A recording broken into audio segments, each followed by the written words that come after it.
ఇది యూరియా ఆంధ్రప్రదేశ్లో యూరియా కొరత ఎక్కువగా ఉంది, దేశవ్యాప్తంగా కూడా యూరియా కొరత ఎక్కువగా ఉందనేది ఒక ప్రచారం. దానిలో భాగంగా ఆంధ్రప్రదేశ్లో యూరియాపై ఎక్కువ కొరత ఉంది, రైతుకి యూరియా అందట్లేదు.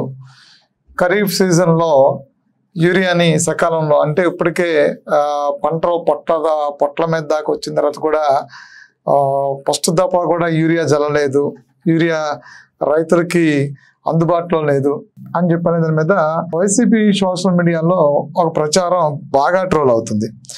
దీనికి సంబంధించి గత 2 రోజుల కిందట ముఖ్యమంత్రి చంద్రబాబు నాయుడు స్పందిస్తూ, ఎక్కడైతే యూరియా లేదు అని మీరు చెప్తారో, ఎక్కడైతే రైతులు ఇబ్బంది పడుతున్నారో ఆ ప్రాంతానికి నేనే స్వయంగా వెళతాను, అక్కడ యూరియా కొరత ఉంది అని తెలిస్తే చర్యలు అధికారుల మీద ఉంటాయి, లేదు అంటే అలాంటి అబద్ధ ప్రచారం చేసినటువంటి వాళ్ళని జైల్లో పెడతాను అంటే దాని మీద సంబంధించి చాలా తీవ్రమైనటువంటి కఠినమైనటువంటి చర్యలు తీసుకుంటాను అని చెప్పని ముఖ్యమంత్రి చంద్రబాబు నాయుడు 2 రోజుల కిందట రైతులకు సంబంధించినటువంటి రివ్యూ నిర్వహిస్తూ ఆ సందర్భంగా ఆయన చాలా స్పష్టంగా చెప్పారు.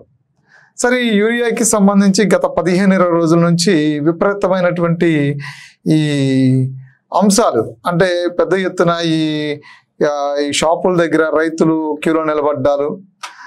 ఆ తర్వాత ఇటు ప్రభుత్వం కూడా ఇటు యూరియాని ఈ సహకార సంఘాల ద్వారా కూడా యూరియాని అందించేదానికి ఇప్పటికే పంపించటాలు, అక్కడ అందకపోతే తక్కువ ఉంటే కనుక వీళ్ళు షాపులకు వచ్చి కొనుక్కునేటువంటి ప్రయత్నాలు చేయటాలు, ఇవన్నీ ఏదో జరుగుతుంది. ఈరోజు యూరియా మీద ఈనాడు అలాంటి దినపత్రిక కూడా ఒక కథనాన్ని రాసింది. షాపుల వద్ద బారులు తీరినటువంటి రైతులు అనే దాని మీద ఒక కథనం రాసింది.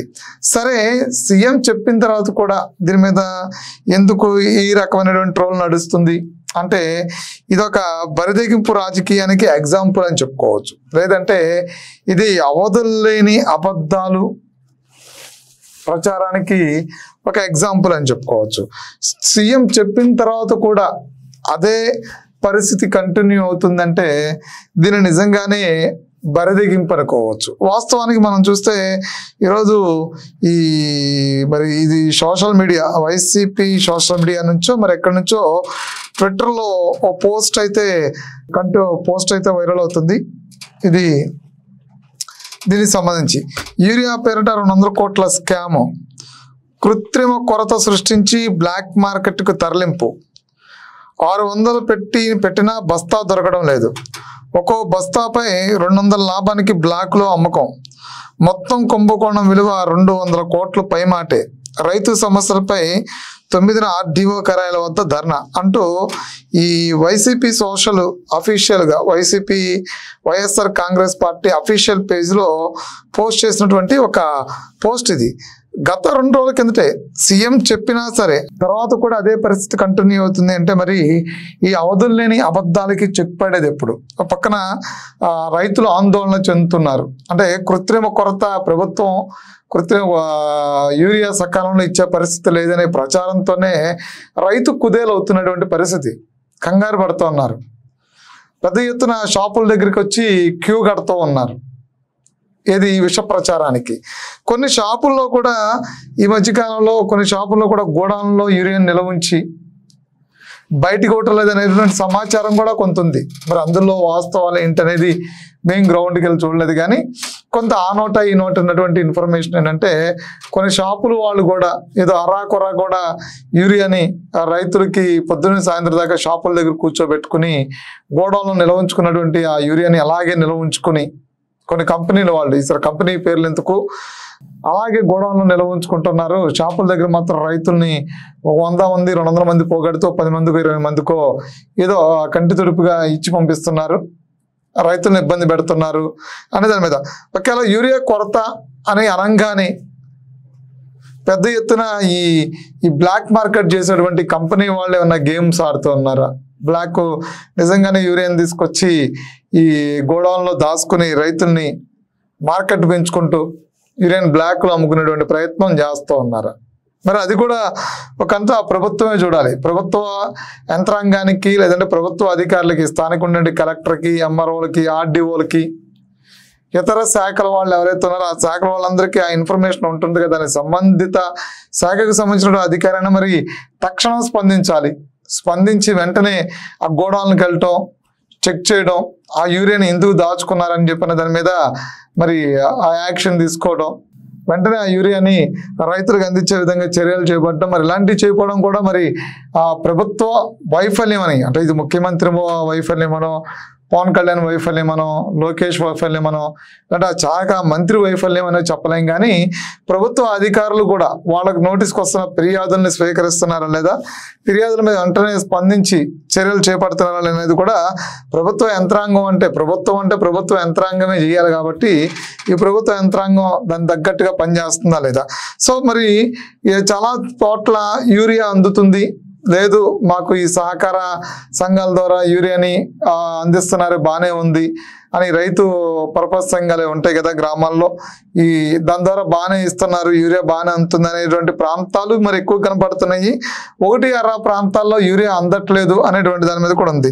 అయితే సీఎం చెప్పిన తర్వాత కూడా అదే పరిస్థితి అనేది నేను ఎందుకు చెప్పాల్సి వస్తుందంటే, అవధుల్లేని అబద్ధాల గురించి చెప్పాల్సి వస్తుంది. అవధుల్లేని అబద్ధాలు, యూరియా లేదు అంటూ చేస్తున్నటువంటి అదే ఇష్ట ప్రచారం మీద నేను మాట్లాడాల్సి వస్తుంది. యూరియా ఉంది, చాలా చోట్ల యూరియా అందుతుంది. అయితే గతంలో కూడా అంటే యూరియా ఫస్ట్ దఫా వీళ్ళు యూరియా కొట్టే సందర్భంలో కూడా ఆ రైతులందరికీ తలా 3-4 కట్టలు కూడా యూరియా అందినట్టు తెలుస్తూ ఉంది. అయితే రెండో ఈడత కొట్టే సందర్భానికి యూరియా కొంత టైట్ అయిందని తెలుస్తుంది. అయితే ప్రభుత్వం మాత్రం ఎప్పటికప్పుడు ఈ పర్పస్ సంఘాల ద్వారా ఇతర రైతుకు అందాల్సినటువంటి మార్గం ఏదైతే ఉందో, ఈ గ్రామీణ ప్రాంతాల్లో ఉండేటువంటి ఏదైతే ఉందో దానికి సంబంధించి దాని ద్వారా మాత్రం ఈ రైతు సంఘాల ద్వారా దీని ద్వారా మాత్రం యూరియాని కంటిన్యూ చేసి ఇస్తున్నట్టే తెలుస్తుంది ఎక్కువ శాతం. అయితే యూరియాని ఇస్తున్నప్పుడు కూడా మరెందుకు ఈ విష ప్రచారం అంటే అది అవధుల్లేని అబద్ధం కనుక. సో అవధుల్లేని అబద్ధాలు కంటిన్యూ చేస్తున్న వైసీపీ అనేది చాలా స్పష్టంగా అర్థమవుతుంది. దీని ద్వారా మరి ప్రభుత్వం అంటే ముఖ్యమంత్రి చెప్పిన తర్వాత కూడా అదే విధానాలు అవలంబిస్తున్నారు అంటే మరి బరిదిగింపు అబద్ధాలకి మరి చెక్ పెడతారా? ముఖ్యమంత్రి మరి గత 2 రోజుల కిందటే గట్టిగా మరి చెప్పడం కూడా జరిగింది కదా, ఎక్కడైతే యూరియా లేదు, కొరత ఉందని చెప్పని మీరు ప్రచారం చేస్తారో అక్కడికి నేను వెళతాను, అక్కడ యూరియా ఉంటే కనుక మీ మీద చర్యలు చాలా తీవ్రంగా ఉంటాయి అన్నారు. మరి రాష్ట్రంలో చాలా చోట్ల యూరియాని ప్రభుత్వం చాలా బాధ్యతగానే రైతులకు ఇచ్చిందని చెప్పని రైతుల నోటే వింటున్నాం. కాబట్టి యూరియా కొరత మీద ఆర్డీఓ కార్యాలయం ఎదుట ధర్నా చేస్తామని చెప్పంటాం. యూరియా కొరతలో 200 కోట్లు కొట్టేశారు, 200 యూరియా బస్తాను 600 రూపాయలకు అమ్ముతున్నారని చెప్పనేది మరి ప్రభుత్వం బ్లాక్ చేసింది అనేది మరి విష ప్రచారం చేస్తూ ఉన్నారు. దీని ద్వారా ప్రభుత్వానికి రైతు దగ్గర నుంచి ప్రభుత్వం మీద వ్యతిరేకత వచ్చేటువంటి అవకాశం అయితే కనిపిస్తుంది. ఎందుకంటే యూరియా కొరత ఉన్న ప్రాంతాల్లో ఏవైతే ఉన్నాయో లేదా రైతులు కొట్టల దగ్గర పడిగాపులు కాస్తున్నారో, ప్రభుత్వంలోనే పెద్దలు స్కామ్ చేయడానికి యూరియా స్కామ్ చేశారనేది కూడా రైతులకి తప్పుడు సంకేతాలు వెళ్ళేటువంటి అవకాశం ఉంది. మరి చంద్రబాబు నాయుడు చెప్పింది చెప్పినట్టుగా అమలు చేస్తే, అంటే ఇలాంటి సోషల్ మీడియా మీద జరుగుతున్నటువంటి విష ప్రచారాల మీద, లేదా ప్రభుత్వం మీద జరుగుతున్నటువంటి బురద మీద, లేదా ముఖ్యమంత్రి స్థాయి వ్యక్తి మీద జరుగుతున్నటువంటి బురద మీద వెంటనే చర్యలు తీసుకుంటే రైతుకి నమ్మకం కలుగుతుంది, లేదంటే ఆ సమస్యను ఎదుర్కొంటున్న వాళ్ళకి నమ్మకం కలుగుతుంది ప్రభుత్వం చిత్తశుద్ధితో పనిచేస్తుందని. లేదు అంటే కనుక ప్రభుత్వాన్ని నమ్ముతున్నటువంటి ప్రజలు, ముఖ్యమంత్రి కూడా ఈ నిందలు మోయాల్సినటువంటి పరిస్థితి కనిపిస్తూ ఉంది.